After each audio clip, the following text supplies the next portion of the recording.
हालात 1971 जैसे गंभीर हो सकते हैं, जिसकी तस्वीर लगातार देखी जा रही है। अब खबर क्या है, आपको बता दिया है। अब आपको एक बयान सुनवाते हैं जिसमें आप समझ जाएंगे कि ट्रंप के खेल का असर पाकिस्तान में कैसे हो रहा है।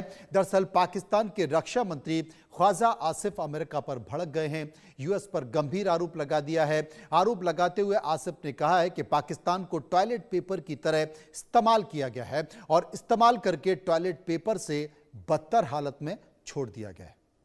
क्या कहा ख्वाजा आसिफ ने, सुनिए।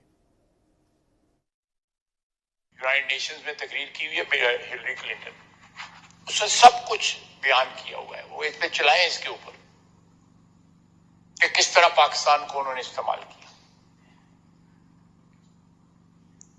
लैंडमार्क तकरीर है उसकी,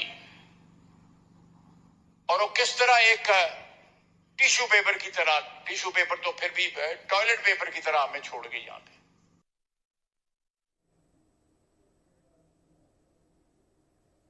हमने ये बयान आपको इसलिए सुनवाया है क्योंकि पाकिस्तान ये समझ चुका है कि अब उसके साथ खेल हो चुका है। दरअसल ट्रंप का दूसरा कार्यकाल अब धीरे धीरे खनिज, तेल और टैरिफ की राजनीति के तौर पर पहुंच रहा है। दुनिया भर के ट्रेड पर नजर रखी जा रही है। सप्लाई चेन को अपने नियंत्रण में लिया जा रहा है। यहां तक संभव हो रणनीतिक संसाधन को अपने पाले में खींचना, यही उनकी पहली प्राथमिकता है। इसके लिए ट्रंप प्रशासन शाम दाम दंड भेद हर विकल्प पर खुले तौर पर काम कर रहा है, इस्तेमाल भी कर रहा है। रणनीतिक हलकों में चर्चा है कि सितंबर 2025 के आसपास पाकिस्तानी प्रधानमंत्री और वहां के फील्ड कहते हैं, लेकिन मैं उन्हें फील्ड मार्शल कहता हूं, फील्ड मार्शल असीम मुनीर के साथ बलूचिस्तान को लेकर ट्रंप के साथ एक डील हुई थी। लेकिन बलूचिस्तान के हालात जिस तेजी से बदले हैं और जिस तरह वहां पर सुरक्षा और नियंत्रण को लेकर पाकिस्तान की मुश्किलें बढ़ी हैं, उसने वॉशिंगटन की चिंता बढ़ा दी है। अब संकेत मिल रहे हैं कि ट्रंप प्रशासन प्लान बी पर काम कर रहा है, विचार कर रहा है, यानी कि सीधे वो बलूच नेतृत्व और स्थानीय हितधारकों से संवाद कर रहा है, बातचीत कर रहा है, क्योंकि जमीनी सच्चाई यही है कि बलूचिस्तान के संसाधनों पर स्थायी पकड़ बिना बनाए संभव नहीं है। उनकी सहमति ली ही जानी चाहिए और बिना सहमति लिए कुछ नहीं हो सकता। बताया यह भी जा रहा है कि क्षेत्र में बड़े निवेश और खनिज परियोजनाओं पर भविष्य अनिश्चितता में है। ऐसे में अगर अमेरिका और बलूच पक्ष के बीच कोई नई समझ बनती है तो पाकिस्तान के लिए ये एक बड़ा राजनीतिक और रणनीतिक झटका साबित हो सकता है। आने वाले महीनों में बलूचिस्तान वैश्विक मंच पर नए देश के तौर पर आ सकता है, क्योंकि बलूचों के पक्ष में ट्रंप का खड़ा होना कोई सामान्य बात नहीं है। खबर यह भी है कि ट्रंप प्रशासन बलूचों से बात करने जा रहा है। दरअसल बलूचिस्तान में ट्रंप ने $1 बिलियन का निवेश किया है, जो खटाई में पड़ता हुआ नजर आ रहा है। और वजह है कि ट्रंप प्रशासन और बलूच नेता जल्द ही एक मेज पर साथ आ सकते हैं। और अगर ऐसा होता है तो बयान आपने ख्वाजा का सुना, पाकिस्तान में 1971 फिर से दोहराया जा सकता है। क्योंकि अगर ट्रंप बलूचों में डील होती है तो पाकिस्तान को टूटने में कोई नहीं बचा सकता। यही वजह है कि पाकिस्तान रक्षा मंत्री अमेरिका के इतने आग बबूला हो चुके हैं, उसके खिलाफ इतनी नाराजगी दिखाई जा रही है कि पाकिस्तान को पता है कि ट्रंप कभी भी बलूचिस्तान के बागियों के साथ मिलकर खेल कर सकते हैं और पाकिस्तान को ठेंगा दिखा सकते हैं। दरअसल पाकिस्तान के खिलाफ जो खेल हो रहा है उसे इस तरह समझिए, मैं आपको समझाता हूं। हमने आपको पहले ही बताया कि बलूचिस्तान में ट्रंप ने भारी भरकम निवेश कर दिया है। इसके अलावा वहां पर खनिज संपदा ट्रंप की आंखों में चुभ रही है। लेकिन ट्रंप के लक्ष्य में सबसे बड़ा अगर कोई रोड़ा बन रहा है तो वो बलूच विद्रोही है।